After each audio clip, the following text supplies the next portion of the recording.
Assalamualaikum warahmatullahi wabarakatuh. Perkenalkan, nama saya Hernadi, mahasiswa PGMI semester 3 lokal 3 saya. Di sini insyaallah saya akan memenuhi salah satu mata kuliah dari dosen Muallim Majidi MPD. Tugas yang pertama adalah tentang permasalahan apa saja sih yang ada dalam kegiatan pembelajaran, yaitu tentang berbicara. Kalau menurut pengalaman saya pribadi, yang paling banyak permasalahan dalam berbicara itu adalah biasanya itu nervous, demam panggung, sulit untuk berbicara, gagap, dan lain sebagainya. Yang mana semua itu merupakan salah satu permasalahan yang mana ketika seseorang itu ingin berbicara di depan umum, maka ini merupakan sebuah permasalahannya. Dan tugas yang kedua adalah bagaimana cara kita menanggulanginya. Cara menanggulanginya, contoh, kalau kita demam panggung atau bisa disebut juga dengan nervous, yang mana ketika kita ingin maju ke depan, ketika kita ingin berbicara di depan umum, kita akan gugup. Bagaimana cara mengatasinya? Yaitu dengan cara sering-sering maju ke depan. Nah, inilah yang selalu kami terapkan di pondok pesantren, yang mana ketika seseorang tersebut jarang berbicara di depan, maka ketika ia berbicara di depan, ia akan menjadi gugup, bahkan sampai lupa apa yang ingin ia bicarakan ke depannya. Makanya saran dari kami atau saran dari permasalahan tersebut adalah dengan cara selalu melatih diri kita untuk berbicara di depan.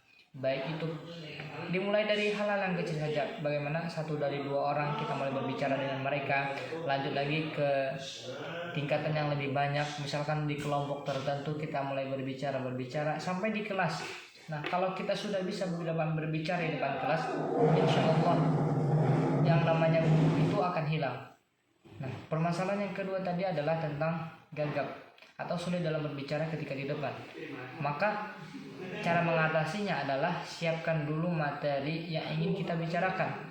Makanya jangan langsung misalkan kalau kita ingin maju ke depan tanpa persiapan. Maka ini yang disebut dengan Ustadz saya dulunya. Beliau mengatakan seperti ini, jika kamu naik mimbar tanpa persiapan, maka kamu akan siap turun mimbar tanpa penghormatan.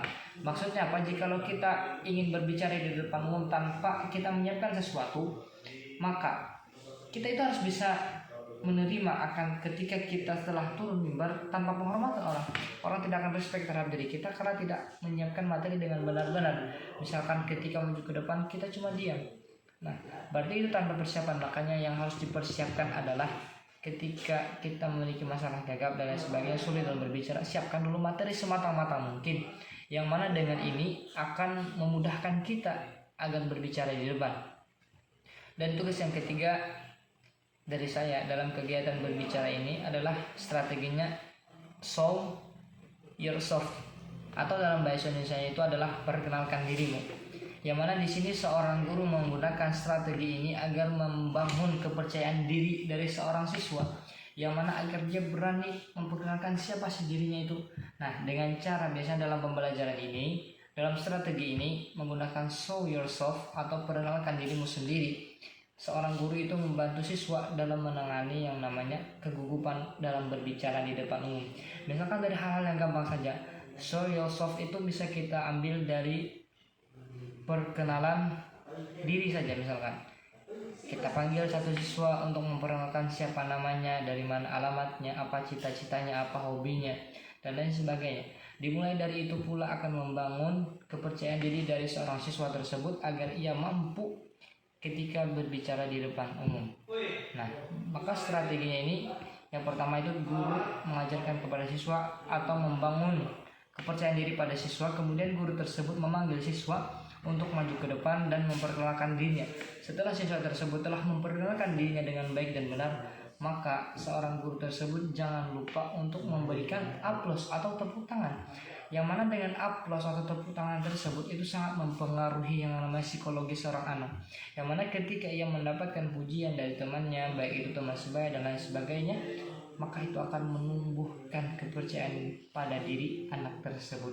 Mungkin hanya ini dapat saya sampaikan. Apabila terdapat kebenaran itu dalam diri saya pribadi, boleh terdapat kesalahan itu dari Allah. Jadi apa ya, terdapat kesalahan datang dari saya, apabila kebenaran datang dari Allah Subhanahu wa taala. Assalamualaikum warahmatullahi wabarakatuh.